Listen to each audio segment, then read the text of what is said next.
la fin de l'année et qui dit fin d'année dit bilan, dit objectif, dit vision pour l'entreprise et je suis sûre que tu es en train de te dire que l'année prochaine, tu rêves de monter en puissance dans ton business, de scaler ton business et c'est la raison pour laquelle aujourd'hui nous allons parler des défis à relever pour scaler son business parce que malheureusement, il ne suffit pas de dire je veux scaler pour que pouf, on claque les doigts et ça y est, ça se passe. C'est un petit peu plus compliqué que ça.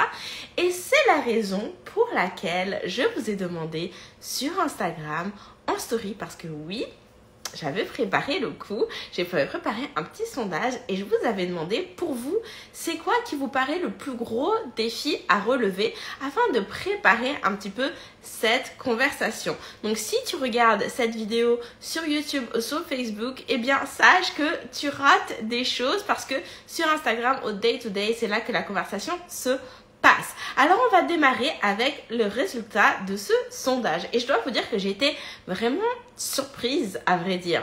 Donc je vais partager mon écran et j'espère que tout va aller comme sur des roulettes. Vous allez me dire les filles, est-ce que tout est ok?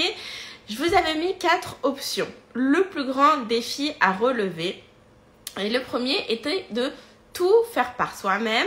Le deuxième, ne pas savoir par où commencer. Le troisième, ne pas arriver à me fixer des objectifs qui sont réalistes. Et le quatrième, devoir changer mon business model. Et j'ai été surprise de voir que, alors les 2 premières options, voilà, pouf, on voit que c'est là le plus dur et puis les 2 dernières partant, alors que pourtant, ça se peut bien que vous souffriez des 2 autres points aussi, c'est juste que vous n'en avez pas nécessairement conscience. Mais bref, ne pas tout faire par soi-même et ne pas savoir par où commencer. Je trouve que ces 2-là font complètement du sens et je ne suis pas surprise que ça a remporté la majorité des suffrages. Pourquoi ? Pour la simple et bonne raison qu'on va repartir un petit peu à la base. Et je vais arrêter la capture d'écran en espérant que ça ne coupe pas le son. Vous allez me dire, est-ce qu'on m'entend toujours? J'espère que oui. Je me suis un petit peu rappelé au tout début quand je me suis lancée dans le business. Honnêtement, je connaissais dans la vraie vie personne d'autre. Personne d'autre qui faisait ça. Aucun autre entrepreneur en ligne et encore moins qui cartonnait, qui réussissait.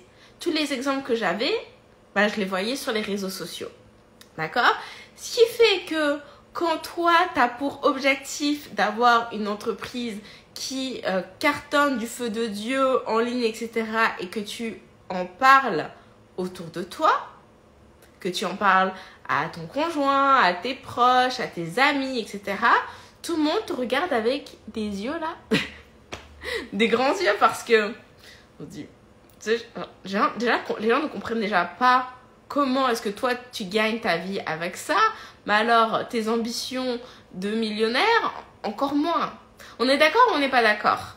Qui se reconnaît là-dedans? En tout cas, moi, je peux vous dire que moi, la première, quand j'ai dit à mes parents que mon objectif, c'était de faire le million, on m'a rigolonné. Bon, c'est pas grave. J'accepte, je les aime pareil. Mais ce qui veut dire que quand il est question, en fait, de le faire par soi-même, tu vois, de savoir par où commencer, on n'a aucun point de référence, en fait, on n'a aucune personne pour vraiment nous guider dans la vraie vie parce que on est un peu les seuls à vivre dans ce monde online business. Alors, j'ai envie de vous dire, je vous le souhaite, c'est que à un certain stade, vous avez des amis, vous avez des copines business, vous avez des copines en ligne qui vivent dans ce même monde magique du business en ligne. Et donc, vous pouvez partager avec elles, tous les défis que vous rencontrez, avoir du feedback, avoir des conseils. Et puis, bien évidemment, vous vous faites coacher, etc. Donc, vous avez là aussi d'autres retours d'expertise. Mais le fait est que concrètement, derrière votre ordinateur, vous êtes toute seule. Vous êtes toute seule à essayer de défricher un chemin que personne d'autre que vous connaissez n'a jamais défriché. C'est vrai ou c'est vrai? Mettez-moi des petits cœurs si vous êtes d'accord avec moi. Et le fait est que c'est un peu déstabilisant parce que on n'a que nous et notre bon sens, mais aussi toutes nos peurs et nos insécurités qui vont avec, pour nous guider sur ce chemin, si j'ai envie de dire. Et donc, Oui, on peut choisir des coachs, et je vous le recommande d'ailleurs de ne pas suivre ce chemin toute seule parce que vous pouvez le faire, bien évidemment, mais ça va vraisemblablement prendre plus de temps parce que vous avez l'expérience de personnes pour vous aider et vous dire attention, là, bad move, attention, là, ça risque de créer ça et ça et ça comme conséquence. Bref, mais le fait est que c'est un peu stressant. Et scaler, monter en puissance, généralement, qu'est-ce qu'on induit? Et vous allez me dire, celles qui sont connectées au direct, ce que vous en pensez. On induit plus d'argent, on induit plus de clients, on a vraiment cette image, cette volonté d'expansion. Mais peut-être qu'au moment où vous émettez cette intention, vous êtes seul dans votre entreprise. Ce qui veut dire que oui, c'est hyper excitant, l'idée de générer beaucoup plus de revenus, d'avoir plus d'impact, d'avoir plus de visibilité, d'avoir plus de clients, etc. Mais ça peut être aussi hyper effrayant parce que ça veut dire que c'est toi qui vas gérer tout ce flux. C'est toi qui vas être là à mettre en place tout ça déjà d'un point de vue théorique, mais aussi d'un point de vue technique, qui va être le visage, comme on dit, quand on parle de customer care, c'est toi qui vas être là à gérer le flux client, à répondre à leurs questions, à leurs insécurités, à leur peut-être leur mécontentement, leur frustration. C'est tout toi qui te prends dans la face. Et j'ai envie de vous dire d'ailleurs que c'est la raison pour laquelle vous êtes fort bien payé. Hein, parce que vous faites tout de A à Z. Donc d'un côté on a envie, mais de l'autre ça fait un peu peur. Et du coup ajoute ça, on rajoute je ne sais pas nécessairement quel est vraiment le bon truc, la bonne démarche pour arriver à ce résultat. En fait, non seulement tu dois t'occuper de toute la mise en place logistique, de toute la mise en place stratégique, tu as la pression, tu as le stress, tout ça c'est pour ta pomme, comme j'ai envie de dire.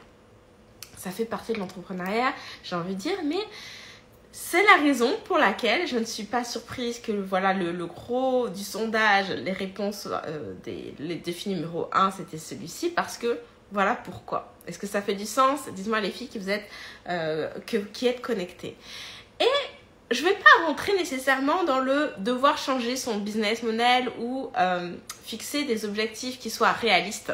Parce que ces 4 points-là, c'est des points dans lesquels on va vraiment rentrer en profondeur.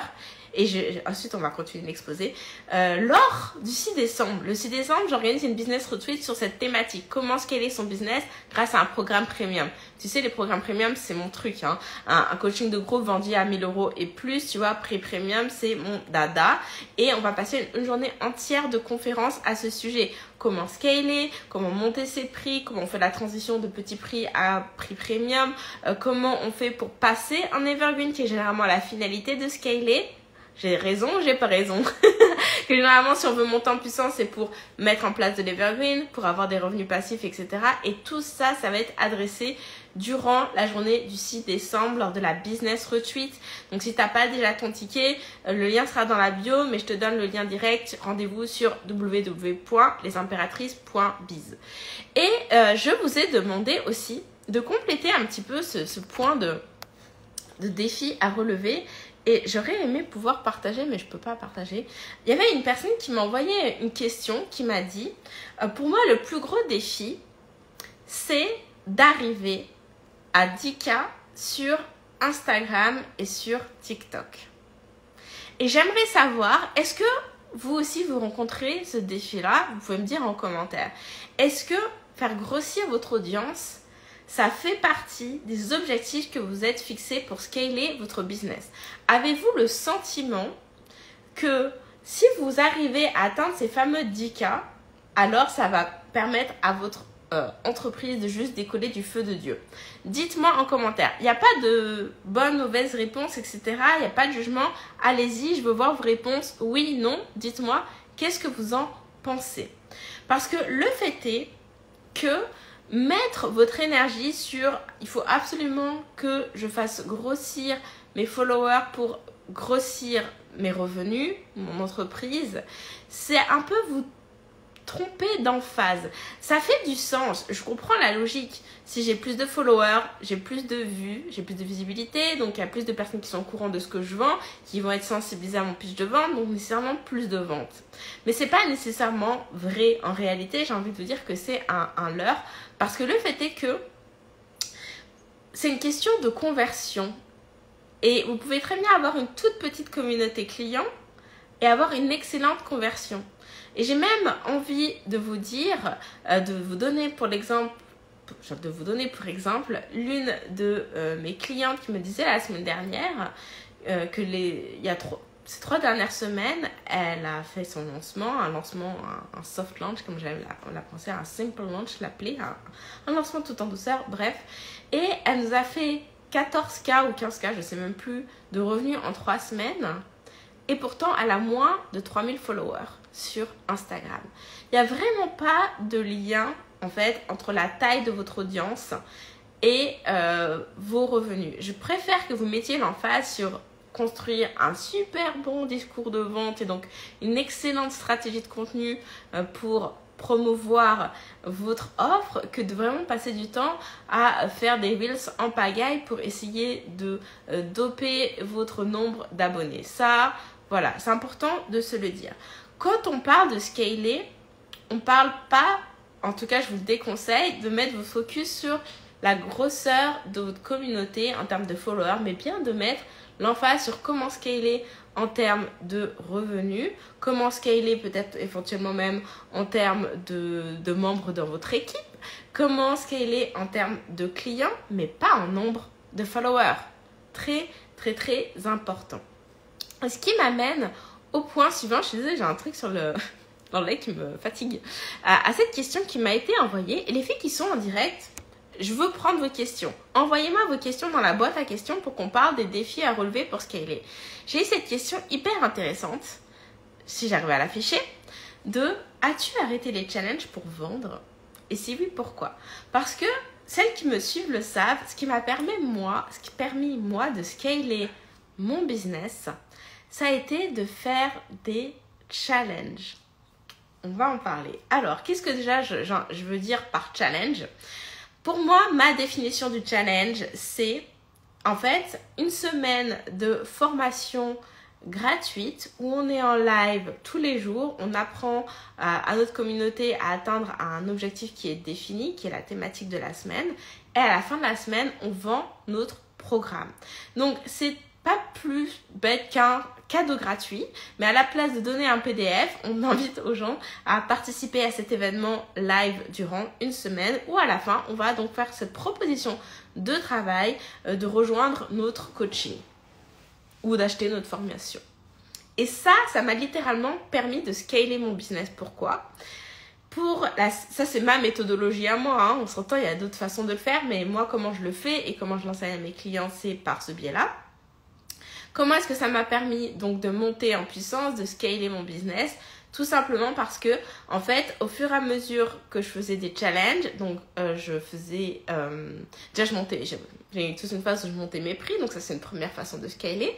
La deuxième, c'était que je faisais de la publicité Facebook, donc j'avais de plus en plus d'inscrits à mon challenge, ce qui faisait que j'avais de plus en plus de ventes parce que ma technique de conversion au travers de ce contenu était testée, éprouvée encore et encore. Donc, j'avais vraiment un truc bien rodé. Donc, forcément, vu que la conversion était forte, forcément, plus il y avait de personnes en haut de l'entonnoir donc, qui participent au challenge, plus au bout de la ligne, à la fin de la semaine, j'avais des ventes.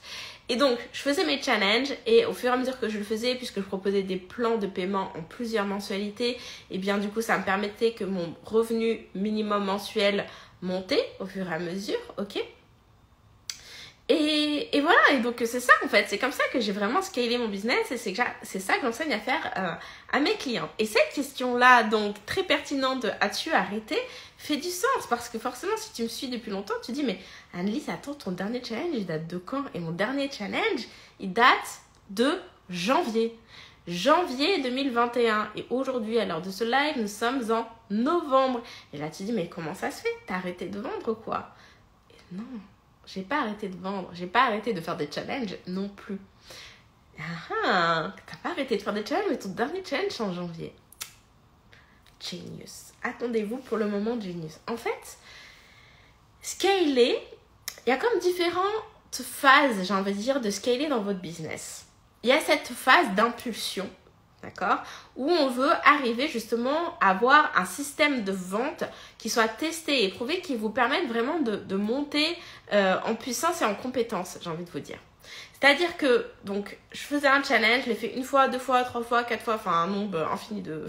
Non, pas infini, mais multiple de fois, ok, où je l'améliorais à chaque fois, ce qui me permettait vraiment d'avoir un truc super bien ficelé pour vendre. Et ça vendait, ok. C'est la première phase, c'est vraiment d'arriver à avoir votre technique de vente, votre discours surtout de vente, qui arrive vraiment à lever toutes les objections à l'achat, et qui convertit du feu de Dieu. Vous êtes positionné sur votre sujet, tout le monde vous connaît pour ce sujet-là, vous avez votre challenge signature, j'ai envie de vous dire, et voilà, et ça vend. Ok, ça c'est comme la phase 1, c'est vraiment d'arriver à figure out ce truc, cette stratégie de vente qui va être la tienne, que tu vas perfectionner jusqu'à ce que ça convertisse de malade. Ça c'est la phase 1. Et cette phase-là, elle prend du temps, j'ai envie de dire. Après, elle prend plus ou moins de temps en fonction de si tu sais quoi faire, si tu es accompagné, on est d'accord, hein, pour des personnes pour qui ça va très vite, parce qu'elles connaissent leur audience, et des personnes pour qui avec qui tu tâtonnes. Moi, je considère que c'est pas que moi, ça m'a pris du temps, non pas parce que j'ai tâtonné, mais ça m'a pris du temps parce que je doutais beaucoup de moi. Incroyable, mais vrai. J'ai eu vraiment à faire tout un travail de mindset, en fait, pour prendre confiance en le fait que j'étais prête à passer à autre chose, que j'étais prête à automatiser, que j'étais prête à augmenter mes prix. Et ça c'est pour moi le plus gros obstacle pour scaler, le plus gros défi à relever personnellement dans mon entreprise, ça a été moi. Ça a été moi et mon état d'esprit. Et c'est vraiment la raison pour laquelle, si tu n'as pas pris ton ticket pour la Business Retreat, je t'invite à le faire maintenant. Hein. Rendez-vous sur lesimpératrices.biz. Parce que là, je viens de finaliser la présentation que je vous ai préparée. Et je rentre dans tous ces trucs mindset qui, moi, m'ont ralenti pendant des mois et des mois et des mois, pour pas dire années, à vrai dire. Bêtement, en fait. Et on va en parler de tout ça. Ça va être, je vous ai fait une analyse de ouf, vous allez voir. Bref, je reprends mon feed, ma question. Est-ce que tu as arrêté les challenges? Alors, le fait est que, en fait, donc la phase 1, vraiment, de perfectionnement, a été atteinte. Ça m'a permis de passer à la phase 2, qui est la phase 2 de scale dans votre business, qui est l'automatisation. Pourquoi je vais m'embêter à aller faire mon challenge live tous les mois quand je peux juste le mettre en mode autopilote et faire grandir le business tout seul? Parce que c'est ça que j'ai fait. Aujourd'hui, mon challenge, il est en ligne sur mon site web. Il tourne via la publicité Facebook. Donc, je donne l'opportunité, en fait, d'avoir des personnes. Je donne l'opportunité aux personnes qui ont raté le rendez-vous de janvier d'y accéder absolument à n'importe quel moment de l'année. Ça, c'est le premier point. Mais aussi des personnes qui ne me connaissaient pas en janvier et qui me découvrent demain, eh bien, elles ont l'opportunité de suivre ce challenge. Et ça veut dire quoi dans le business? Ça veut dire que d'une part, on fait du list building tout au long de l'année. Ça veut dire, deuxième chose, qu'on chauffe notre audience tout au long de l'année, parce qu'une fois qu'ils passent au travers de cette semaine de challenge, il y a une relation de confiance qui se crée, il y a de l'envie d'acheter le produit. Alors d'ailleurs, à l'issue du challenge, ils peuvent directement acheter s'ils le veulent, mais peut-être qu'ils ne sont pas encore prêts, mais c'est ok parce que justement, on chauffe la salle. Parce que du coup, le troisième intérêt, c'est que le jour où je fais un lancement live, alors là, ils sont ultra chauds. Parce qu'ils sont passés au travers de ce challenge. Et du coup, ils ont continué à rester autour de moi, etc. Ce qui fait que, donc, deuxième phase de ce scale, c'est automatisé. Je peux donc vraiment pousser via de la publicité ou via, ça pourrait être des, comment on appelle ça, des joint ventures, hein, des partenariats avec d'autres personnes, etc. Je peux pousser ce challenge-là, ce qui fait que, en fait, même si moi, je ne suis pas activement en promotion, alors, mon business est quand même promu. Et alors, je vais bien évidemment faire des ventes à l'issue de ce challenge automatisé sans que moi, j'ai besoin de faire quoi que ce soit. Et ça, c'est la phase 2 de scaler. Et la phase 3, je pense qu'on en parlera plutôt, j'ai envie de dire l'année prochaine, voire dans 6 mois, qui est de, ok, maintenant quand on a ce flow, bah, il nous faut une équipe. Hein. Bon, on n'en est pas encore là. Là, je veux vraiment qu'on s'arrête déjà. La phase 1 et 2 est déjà suffisamment complexe avant qu'on se perde sur la phase de l'équipe. Est-ce que c'est clair ce que je viens de vous expliquer? Est-ce qu'il y a des questions par rapport à ça? Allez-y les filles, on est en live, on en profite pour en discuter. C'est le moment, allez-y. Et vraiment, je vous invite dès maintenant à vous poser toutes ces questions sur ok, comment je vais m'y prendre pour scaler? Et est-ce que d'ailleurs, automatiser, ça fait partie des choses dont j'ai envie? Bon, on va pas se leurrer. Si vous êtes en train de regarder cette vidéo, c'est que vous êtes dans ma communauté. Et a priori, si vous êtes dans ma communauté, votre objectif, c'est d'avoir un business qui tourne. Un business qui roule sans être H24 derrière votre ordinateur. Vous n'avez pas envie d'être là à travailler non-stop pour trouver des clients. Bien évidemment que vous avez envie qu'il y ait des choses qui soient automatisées, qui vous déchargent du travail. Je pense que ça fait complètement du sens. Vous mettez des petits cœurs si vous êtes d'accord. Je pense qu'on est sur la même longueur d'onde. Je veux vraiment que vous preniez votre ticket pour cette business retreat parce que on va rentrer en profondeur là-dedans. On va parler des modèles économiques qui peuvent supporter facilement cette croissance et des modèles économiques à vraiment éviter. Parce qu'il y a des modèles à éviter. Surtout si aujourd'hui vous êtes toute seule. Il y a des choses où littéralement vous vous tirez des balles dans le pied si vous ne vous en rendez pas de compte maintenant. Participer à cette business retreat, le ticket d'entrée, il est à 30 €. C'est un prix ridicule, on est d'accord? 30 €, ça va vous éviter des mois de souffrance parce que vous avez pris des décisions qui n'étaient pas forcément suffisamment renseignées pour prendre la meilleure décision pour votre entreprise sur les fondations à poser. Donc, on va parler, oui, des modèles économiques. On va parler donc de ces freins dans la tête qui peuvent littéralement vous retarder en fait dans l'atteinte de vos objectifs qui est de scaler. Et on va parler aussi du coup de comment le programme premium peut vous aider en fait à scaler le business. Quelles sont ses forces et quoi mettre en place pour que vraiment ça serve pleinement vos objectifs. Et les objectifs, j'aimerais aussi qu'on dise que les objectifs, ils ne sont pas forcément que financiers. Il y a des objectifs de vie aussi. Moi, je suis beaucoup là pour ça aussi. Pour vous rappeler des objectifs de vie, la qualité de vie que vous voulez avoir. Est-ce que vous voulez un business où vous avez des rendez-vous tous les jours? Un business successful, hein? Votre agenda, il est plein à craquer, super, j'ai réussi. Ou est-ce que pour vous, c'est quoi la réussite en fait? Est-ce que pour vous, peut-être la réussite, c'est d'avoir qu'un rendez-vous dans la semaine?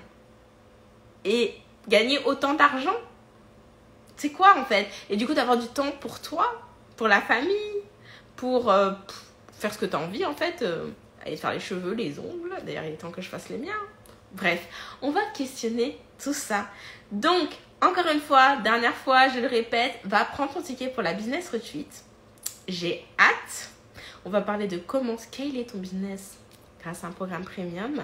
Et si tu regardes cette vidéo en replay, n'hésite pas à me mettre des questions en commentaire. Je repasserai regarder tout ça et te répondre avec grande attention. On se donne rendez-vous la semaine prochaine. Je vais être en live aussi la semaine prochaine. Et d'ici là, je te dis à très bientôt. Salut, salut!